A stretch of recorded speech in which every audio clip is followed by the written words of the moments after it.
Dasturimiz davom etadi. Poytaxtimizdagi Milliy tiklanish demokratik partiyasi markaziy kengashida siyosat maydoni siyosiy intellektual ko'rik tanlovining respublika bosqichi bo'lib o'tdi. Mazkur tanlov partiyaning 2025-2029 yillarga mo'ljallangan saylov oldi dasturida belgilangan yoshlarga oid siyosat yo'nalishidagi vazifalar ijrosini ta'minlash maqsadida tashkil etildi. Tafsilotlar bilan muxbirimiz. Siyosat maydoni intellektual ko'rik tanlovining asosiy maqsadi talabalarning huquqiy ongini yuksaltirish, ularda muloqot madaniyatini shakllantirish, siyosiy tahlil ko'nikmalarini mustahkamlash hamda yoshlarni davlat va jamiyat hayotida faol ishtirok etishiga jalb qilishdan iborat. 2023-yildan buyon o'tkazib kelinayotgan mazkur tanlov yoshlar tashabbuslarini qo'llab-quvvatlash, yetakchilik qobiliyatiga ega bo'lgan iqtidorli talabalarni rag'batlantirish va kelajak siyosatchilarning yangi avlodini tarbiyalashga qaratilgan. Aynan bu yerda yoshlar siyosiy jarayonlarda faol bo'lishni, o'z pozitsiyasini bemalol ayta olishni o'rgatadi. Bilamizki, partiya a'zolarining 50% dan oshig'ini yoshlar tashkil etadi. Shuning uchun biz har doim yoshlarni siyosiy faolligini oshirishga qaratilgan mana shunday loyihalarni amalga oshirib boramiz.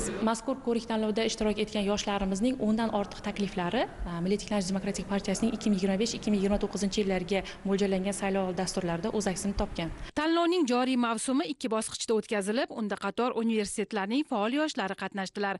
Respublika bosqichida ishtirokchilar Prezidentimizning joriy yil 13 noyabrda e'lon qilingan Markaziy Osiyo yangi davr ostonasida maqolasining tahlili bo'yicha taqdimotlar namoyish etdilar. Shuningdek, talabalar ikkita shart, siyosiy loyiha taqdimoti hamda munozara shartlari bo'yicha bellashdilar. Bilamizki, bugungi kunda Markaziy Osiyo davlatlari juda ham ajoyib ko'p va teng vektorli siyosatni amalga oshirmoqda va biz aynan jamoamiz bilan mana shu diplomatiyani yoritib berishga harakat qildik.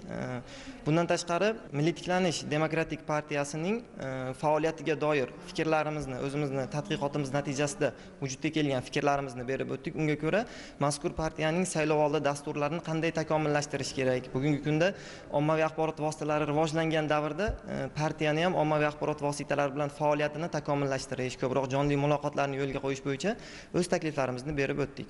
Juda ham ko'tarinki va ajoyib kayfiyatda o'tdi.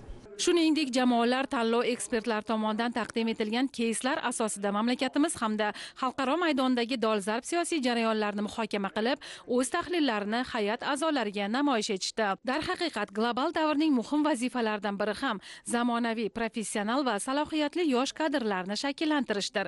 Siyosat maydoni tanlovi esa ushbu maqsad sari ildam qadam qo'yishga xizmat qiladi.